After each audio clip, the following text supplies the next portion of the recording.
मैंने बोला कि अरे आप तो 1 महीने बाद आने वाले थे, तो बोल रहे कि हाँ आ गया। अब ऐसा हो सकता है क्या कि तू बुलाए और मैं ना आऊँ।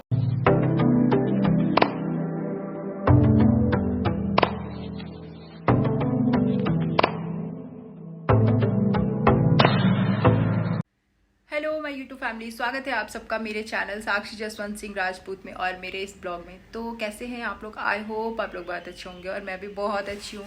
और मेरा ये पीछे का बैकग्राउंड देख के आप लोगों को पता चल ही गया होगा कि मैं कहाँ हूँ। हाँ जी, मैं आ चुकी हूँ क्वार्टर में और आते ही लग चुकी हूँ अपने कामों में। मैं पीछे का ब्लॉग शूट नहीं कर पाई क्योंकि मैंने आपको पहले ही बताया था पहले वाले ब्लॉग में कि अगर पॉसिबल हो पाया तो मैं इन लोगों के साथ क्या ब्लॉग शूट कर पाऊंगी, नहीं तो एक ही बार वहाँ जाके। तो हाँ जी, नहीं कर पाई उस टाइम पे ब्लॉग शूट क्योंकि हम बिल्कुल सुबह ही निकल चुके थे। प्लान तो हमारा 4 बजे निकलने का था क्योंकि बाय रोड अगर सुबह सुबह ही निकले ना तो ज़्यादा बेस्ट होता है क्योंकि ट्रैफिक नहीं मिलती है और ठंडे ठंडे में अच्छे से पहुँच जाते हैं। तो 4 बजे तो नहीं, लेकिन 5 साढ़े 5 बजे हम लोग निकल गए थे। फिर भी उस टाइम पे बहुत अंधेरा था, अभी सारे लोग सो रहे थे। तो और उस टाइम पे मतलब मम्मी पापा फैमिली से बिछड़ना वो बहुत बड़ी बात होती है। चाहे मैं कितना भी उन लोगों के साथ रह लूँ, लेकिन जब उनसे दूर जाना होता है तो वो मोमेंट ही बहुत मेरे लिए बहुत ख़राब होता है। तो उस टाइम पे पॉसिबल नहीं हो पाया, इसीलिए मुझे पता था कि मैं उस टाइम पे शूट नहीं कर पाऊँगी। कैमरा हाथ में लेके उन लोगों से मिलना जुलना बिछड़ना ये सब मैं नहीं कर पाती, तो इसलिए मैं ब्लॉग उस टाइम पे नहीं शूट कर पाई। मुझे बुरा लग रहा था मतलब कि कैसे इनसे फिर से मैं दूर जा रही हूँ और पता ना अब कब मिलूँगी मैं उन लोगों से। तो इन सब के चक्कर में फ़ोन नहीं दिखता है, तो मैं उस टाइम पे ब्लॉग नहीं शूट कर पाई। फिर रास्ते में भी मैं रात भर की जगी थी, बिल्कुल नहीं सोई थी। मतलब मुझे लग रहा है आधे घंटे के लिए सोई होंगी। तो रास्ते में आते ही मैं गाड़ी में आते ही सो गई थी। और रास्ते में तो ऐसा माहौल था ना, बिल्कुल मतलब तूफान सा आ रहा था, बिल्कुल ब्लैक ब्लैक सा हो गया था। एक बार मेरी नींद टूटी थी तो मैंने थोड़ा सा क्लिप लिया था, तो देखती हूँ अगर होगा तो आप लोगों को दिखाऊंगी, ऐड कर दूँगी। बिल्कुल अंधेरा सा था, बिल्कुल अंधेरा था, जबकि वहाँ उस टाइम पे 7-8 बज रहे थे, बिल्कुल धूप होता है उस टाइम पे। लेकिन इतना तूफान था ना रास्ते में कि लग रहा था कि हम लोग पता ना पहुंच पाएंगे कि नहीं पहुंच पाएंगे। बहुत ही बारिश, बहुत ज़्यादा अंधेरा छाया हुआ था, लेकिन फिर भी हम लोग टाइम से पहुंच गए। फाइनली यहाँ 9 बजे तक हम पहुंच गए। घर में आके घर की हालत जो थी, मतलब कितना भी बंद रहता है लेकिन गंदा तो हो ही जाता है। तो आके ना सबसे पहले मैंने ये बेडशीट चेंज किया। जो पहले वाला बेडशीट था बहुत गंदा हो चुका था, चेंज तो करना ही था आके, इसलिए मैं वो पुराने वाला ही छोड़ के गई थी। तो आके अभी फिर मैंने पहले चेंज किया। और भाई और जीजू आए थे तो वो तो रुके नहीं क्योंकि जीजू को कुछ काम था, तो इसीलिए हम जल्दी निकले थे वहाँ से। मतलब 12-1 बजे तक उनको वहाँ पे पहुँचना था, तो तुरंत ही वो लोग निकल गए। घर पे फौजी साहब भी नहीं थे, कितना कॉल कर करके मतलब बिल्कुल भी उनके पास टाइम नहीं था कि वो आ पाए मिलने। फिर भी बस 2 मिनट के लिए आए क्योंकि जीजू बोल रहे थे कि आप कोई बात नहीं काम कर लो, हम लोग चले जाते हैं, फिर नेक्स्ट टाइम मिल लेंगे। लेकिन नहीं, वो बोलने लगे नहीं मैं बस आता हूँ 2 मिनट के लिए, तभी आप लोग जाना। तो करते करते वो कैसे भी आए क्वार्टर पे, बस 2 मिनट के लिए उनसे मिले और फिर चले गए। लेकिन मैं वीडियो वो भी शूट नहीं कर पाई। मैंने सोचा था कि फौजी साहब को आप लोगों को दिखाऊंगी। तो मतलब यूँ कहे ना तो हम लोग अभी अच्छे से मिले ही नहीं है, बात भी नहीं किया क्योंकि बस वो उतने टाइम के लिए ही आए थे। जीजू से भाई से मिले और फिर वो चले गए। तो कहा जाए तो अभी हमसे मुलाकात हुई ही नहीं है। तो अभी आएंगे घर पे तो आपको मैं मिलवाऊंगी उनसे। देखती हूँ अगर पॉसिबल हो पाया तो। उनका मूड कैसा रहता है, थोड़ा सा अगर वीडियो में आना चाहेंगे तो मैं ले लूँगी, क्योंकि बहुत वो करते हैं कि नहीं मुझे वीडियो में नहीं लेना। तो मैं ज़्यादा फोर्स भी नहीं करती क्योंकि मुझे सही लगता है कि हाँ जी होना चाहिए। अगर उनका ये प्रोफेशन है, उनको नहीं आना है सोशल मीडिया पे, तो मैं ज़्यादा फोर्स नहीं करती हूँ। लेकिन हाँ, कभी कभी मेरे लिए वो आ जाते हैं तो वो भी मुझे बहुत अच्छा लगता है। तो देखती हूँ अभी क्या क्या करती हूँ, आप लोगों को भी दिखाती हूँ।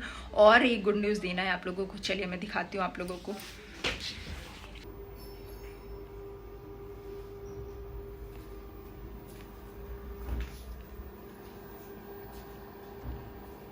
सो फाइनली फौजी साहब ले आए हमारे लिए इन्वर्टर में। बहुत ज़्यादा खुश थी देख के, मतलब सच में मेरी खुशी का ठिकाना नहीं था। इतना ख्याल रखते हैं वो हमारा। गर्मी में रहना तो बहुत ही मुश्किल था, और सबसे बड़ी बात लाइट नहीं है तो अंधेरा अंधेरा मेरे बस की बात नहीं है। मुझे बहुत डर लगता है यार अंधेरे में। तो वो आते ही सबसे पहले इन्वर्टर लेके आए। मैं आई जब देखा ना तो बिल्कुल सरप्राइज हो गई, मेरे लिए बिल्कुल ये सरप्राइज़ था। तो बहुत अच्छा लगा। थैंक यू सो मच फौजी साहब, इतना ख्याल रखते हो आप हमारा। और घर तो अभी वैसे ही पड़ा हुआ है, अब मैं अच्छे से सेटिंग कर दूँगी इसका। तो बहुत सारी चीज़ें हैं वो जो लेके आए हैं घर में, और मैंने ये तो बताया ही नहीं आप लोगों को कि फौजी साहब कैसे आ गए। ये भी मेरे लिए सरप्राइज ही था, मुझे नहीं पता था कि वो आ रहे हैं। मैंने तो सोचा था कि मैं जाऊंगी, अभी अकेले ही रहूँगी क्वार्टर में, लेकिन ये फौजी साहब का आना भी मेरे लिए सरप्राइज हो गया। सच में मन खुश हो गया उनको देख के। आपको पता है मैं तो मतलब आने वाली थी, मैंने उनको बता दिया कि मैं जा रही हूँ, तो वो मतलब अचानक से एक रात में ही सारा प्लान हुआ।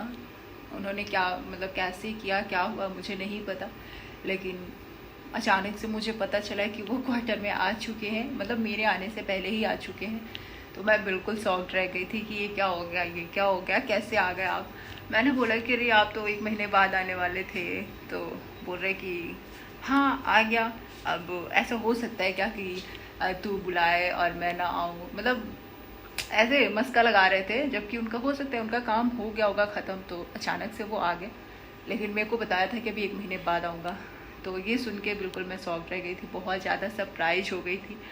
और जो खुशी थी वो तो कैसे बताऊँ, शब्दों में बयां करना बहुत ही मुश्किल है, क्योंकि कहाँ मैं ऐसे सैड आ रही थी कि मुझे अकेले रहना पड़ेगा, और अचानक से पता चला कि फौजी साहब आ गए। तो अब क्या बोलूँ मैं, मेरी खुशी आप लोगों को दिख रही होगी।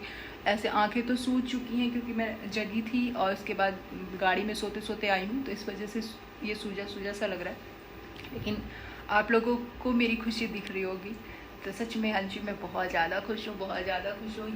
तो अभी सब कुछ फैला ही है, अभी सारा सेटिंग करना है। अभी देखते हैं इन्वर्टर कहाँ रखना है, बस ये लग चुका है, वर्क कर रहा है, बाकी सेटिंग तो अभी करनी ही है। ये सब कैटून वगैरह सब फैले हुए हैं, इसमें क्या है, ओ माय गॉड, ये देख सकते हैं पूरी कैटून मैगी की फौजी साहब लेके आए हैं, क्योंकि उनको पता है कि हम लोग सबसे ज़्यादा मैगी खाते हैं। स्माइली का बिल्कुल फेवरेट है, बहुत ज़्यादा वो खाती है, तो पूरा कार्टून ही लेके आ गए। अभी बहुत सारी चीज़ों को लेके आए हैं जो इधर उधर फैला हुआ है। तो चलिए मैं अभी फटाफट से काम कर लेती हूँ, सेटिंग करती हूँ धीरे धीरे करके, उसके बाद वो आते हैं तो उनसे मिलना भी है, तो दिखाती हूँ आप लोगों को अगर पॉसिबल हो पाया तो। ये बगल वाली दीदी ने चाय, नमकीन, बिस्किट भिजवाया था, इस पर नाश्ता भी भिजवा दिया, पोहा। आपको पता है मतलब वो जो मेरी पड़ोसन है, मैं उन्हीं को दी बोल रही हूँ, उन्होंने ही ये नाश्ता चाय वगैरह भिजवाया था। तो सच में बहुत अच्छी है, बहुत अच्छी है। पहले बताया था मैं, वो महाराष्ट्र की हैं, तो नेचर वाइज वो बहुत अच्छी लगती है मुझे। तो मतलब अभी हम लोगों के आते ही भाई के लिए भी चाय, बिस्किट, नमकीन और नाश्ता। मैंने जबकि भाई और जीजू बोल रहे थे कि नहीं हमें जल्दी निकलना है, उनको रुकने का टाइम नहीं था। मैंने बोला भी कि वो लोग नाश्ता नहीं करेंगे, लेकिन वो फिर भी बस मतलब 5 मिनट में नाश्ता तैयार करके पोहा बना के भिजवा दिया। बहुत ही मतलब ये प्यार देख के ना बहुत ही अच्छा लगता है, बहुत अच्छा लगता है। तो सच में वो बहुत ज़्यादा अच्छी हैं। आइए आपको फौजी साहब से मिलवाते। वो बाहर गए हुए थे कुछ लेने के लिए, तो मैंने उनको आते पहले ही देख लिया, तो दरवाज़ा खोल के मैं खड़ी हूँ और मैंने सोचा कि चुपके से उनकी वीडियो भी बना लेती हूँ, क्योंकि ना वो जब कैमरा देखते हैं कि ऑन है तो वो बिल्कुल भी नहीं आते हैं, वीडियो में बिल्कुल नहीं आते। तो मैंने सोचा कि चुपके से बना लूँगी, और मैंने उनसे बोला कि मैं आपको डराने के लिए यहाँ खड़ी थी लेकिन आपने देख लिया, वो डरे नहीं। मैंने सोचा था कि अचानक से उनको धप्पा बोलूँगी, लेकिन नहीं हो पाया। तो बहुत सारे लोगों की वीडियोस देखती हूँ ना हस्बैंड के साथ, मतलब जो फ़ौजी हैं उनकी भी देखती हूँ, तो मैं इनको बोलती हूँ कि सब तो बनवाते हैं, आप नहीं बनवाते हैं। तो बोलते हैं कि सबका मैं नहीं जानता, लेकिन मैं अपने देश के प्रति बिल्कुल वफ़ादार हूँ। नहीं होता है ऐसा, सोशल मीडिया पे नहीं एक्टिव हूँ मैं, तो मैं नहीं बनाऊँगा कोई वीडियो। लेकिन मैं चाहती हूँ यार, जो हमारा रियल लाइफ है, जितना हमें प्यार देते हैं स्माइली को, तो वो मैं दिखाऊँ, लेकिन नहीं हो पाता है। हेलो माय यूट्यूब फैमिली, स्वागत है आप सबका मेरे ब्लॉग में। तो हो चुकी है मेरी मॉर्निंग, मैं उठ चुकी हूँ। Good morning all of you. इधर स्माइली अभी मज़े में सो रही है और मैं जग गई। मैं भी वैसे लेट से ही जग रही हूँ, अभी 10:30 हो रहा है। नींद ही नहीं टूट रही थी, नींद ही नहीं टूट रही थी, क्योंकि कल हम लोग आने के लिए मतलब जल्दी उठ गए थे। मैं तो बिल्कुल भी सोई ही नहीं थी, तो इस चक्कर में पूरे रास्ते सो के आई। उसके बाद मैंने रास्ते का ब्लॉग भी नहीं शूट किया, आप लोगों को बताया ही था, और आके भी सोए। अभी भी जब से सोए थे फौजी साहब तो सुबह सुबह ही चले गए, वो जगाया भी नहीं मुझे। उनको पता है कि मैं थकी हूँ, तो इसलिए उन्होंने बिल्कुल भी नहीं जगाया, बस जाने के लिए बोला कि मैं जा रहा हूँ, डोर बंद कर लो। तो फिर मैं बंद करके आके फिर से सो गई, और मज़े में सो रहे थे। अब फिर क्या, अभी तो टेंशन फ्री हो गई थी कि सुबह सुबह उठना नहीं है, मतलब फौजी साहब चले ही गए थे तो कोई टेंशन नहीं था, तो फिर बिंदास में सो गई। मुझे पता ही नहीं चला कब इतना लेट हो गया। तो अभी मैं उठ जाती हूँ, झाड़ू झूड़ू सारा काम करती हूँ, उसके बाद तो मुझे दोपहर का खाना बनाना ही है। और आज मेरी लाइफ का लास्ट डे था इतने लेट तक सोने का, बिकॉज कल से इस्माइली को स्कूल भेजना है तो मुझे तो जल्दी उठना ही पड़ेगा।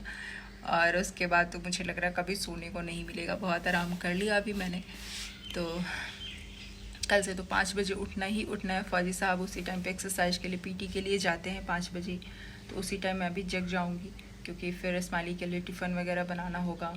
उसके बाद उसको तैयार करना होगा, स्कूल भेजना होगा। 7 साढ़े 7 बजे तक वो जाती है, तो 5 बजे तो मुझे उठना ही पड़ेगा। तो आज जितने आराम करने थे मैंने कर लिए। तो कल से बहुत चेंज होने वाली है लाइफ, दूसरी लाइफ हो जाएगी। बहुत मतलब क्या ही बोलूँ तो आज बहुत सारी तैयारियां करनी है, कर लेती हूँ। इस्माइली के स्कूल के लिए जो भी करना है मैं कर लेती हूँ। उसके बाद कल से क्या क्या होता है वो सब अगर पॉसिबल हो पाया तो दिखाऊंगी, क्योंकि बहुत भागम भाग में सारे काम करने होते हैं ना, तो फ़ोन लेके उसको शूट करना थोड़ा मुश्किल होता है। तो चलिए देखती हूँ आज अभी क्या क्या करती हूँ, वो सब भी आपको दिखाती हूँ। तो अभी सारा काम हो गया मेरा फिनिश, झाड़ू वाड़ू कर लिया। तो मैं सोचूँ अभी नाश्ता बना लेती हूँ। तो नाश्ता क्या बनाऊँ? तो इस्माइली को खुश करने का सबसे अच्छा तरीका है मैगी। तो जाती हूँ मैगी बना लेती हूँ। मैगी तो आ ही गया है, फौजी साहब लेके आ ही गए हैं, तो पानी में डाल लेती। तो आ चुकी हूँ मैं किचन में, और मेरी किचन की हालत देखे। इधर साहब ग्लूकोन डी पी के गए हैं, यही छोड़ के गए हैं, पूरा अस्त व्यस्त बिखरा पड़ा है। और कल फौजी साहब को मेरे हाथों का हलवा खाना था, आते ही बोला कि हलवा बनाओ, तो मैंने बना दिया था। अभी वो भी वैसे ही फैला हुआ है, थोड़ा सा गिरा भी है, वैसे फैला हुआ है। मुझे फिर मतलब कल मन नहीं हुआ कि सारा साफ़ सुथरा करूँ, क्योंकि बहुत ज़्यादा मैं थक गई थी। तो मैंने सोचा चलो अब कल कर लूँगी मैं। तो अभी इसकी सफाई करनी है। और आपको पता मेरे हाथों का ना, फौजी साहब को हलवा सच में बहुत ज़्यादा पसंद है। हाँ ठीक है, बहुत ज़्यादा पसंद है मेरे हाथों का। तो उन्होंने बोला कि हलवा बनाओ, तो फिर मैं मतलब खुशी खुशी राजी हो गई, क्योंकि इतने दिन बाद मिले थे वो, तो खिलाना तो बनता है। तो मैंने हलवा बना के खिलाया। सच में मैं बहुत ज़्यादा अच्छा बनाती हूँ, बहुत ज़्यादा अच्छा बनाती हूँ, बहुत यम्मी होता है। तो आप लोग को भी दिखाना चाहिए था, है ना, बट नहीं कर पाई मैं, शूट नहीं कर पाई। जब उनके साथ होती हूँ, मतलब होता है ना, कितने दिन बाद मिले थे हम, इतनी सारी मस्ती, तो वो सब फिर मोबाइल में कैप्चर कर पाना थोड़ा मुश्किल होता है, तो मैं नहीं कर पाई थी। कोई बात नहीं, नेक्स्ट टाइम जब मैं हलवा बनाऊंगी ना, तो आप लोगों को ज़रूर दिखाऊंगी, ठीक है। तो अभी मैं किचन की सफाई कर लेती हूँ, इसके बाद मैगी बनाती हूँ। हाँ, अभी मैगी बनाने चली तो मुझे याद आया कि मिर्चा है ही नहीं, खाली मैगी कैसे बनाऊंगी। तो जो लोग बोलते हैं कि अकेले रहना इतना मुश्किल भी नहीं है, तो अभी सोचो मुझे मतलब बहुत सारी ऐसी चीज़ें होती हैं ना जो डेली रूटीन में रोज़ रोज़ ज़रूरत पड़ती हैं और बाहर से लानी पड़ती है। तो मेरे हस्बैंड नहीं रहेंगे तो कौन लाएगा? अब मैं उनको कॉल करूँगी कि मिर्ची लेके आना आप, तो जब वो आएंगे तो लेके आ जाएंगे। अभी तो फ़िलहाल हम लोग, मैं सोच रही थी कि इस्माइली बॉयल मैगी मतलब खाना पसंद कर लेती है, बस उसको बॉयल करके, तो मैं भी वैसे ही करके थोड़ा सा खा लूँगी नाश्ता। लेकिन अगर मुझे सच में मिर्ची की ज़रूरत, बहुत सारी ऐसी चीज़ें होती हैं जो ज़रूरत होती हैं और नहीं मिल पाता है, तो कभी कभी ऐसा हो जाता है कि बिना हस्बैंड के बहुत ही मुश्किल हो जाती है। तो अभी मैं किससे बोलने जाती कि अरे मुझे मिर्चें नहीं है, तो ये नहीं है, वो नहीं है, मतलब हर दिन किसी को फरमाना बहुत ही ज़्यादा मुश्किल होता है। तो ये सारी चीज़ें ना बस एक हस्बैंड ही कर सकता है, कि रोज़ रोज़ कुछ ना कुछ कमी घटती रहती है, तो उनको कॉल करें, ये लेके आइए, ये लेके आइए। अब हम रोज़ किसी को नहीं फरमाइश कर सकते कि मुझे आज ये खाना है, तो ये लाना है, वो लाना है। मेरे लिए कोई बंदा 24 घंटे एक्टिव नहीं रहेगा एक हस्बैंड के अलावा। तो बस यही रीज़न है कि अकेले रहना मुश्किल है। हस्बैंड जो कर सकते हैं वो बाहर वाला कोई हमारे लिए नहीं कर सकता है। तो मेरी ये अपनी राय है। तो अभी चलती हूँ, मैं कर लेती हूँ बहुत। तो बन चुका है हमारा पानी वाला मैगी। इस मैगी के साथ इस ब्लॉग को भी एंड कर देते हैं। अभी खाते हैं मैगी और मिलते हैं हम आपको कल।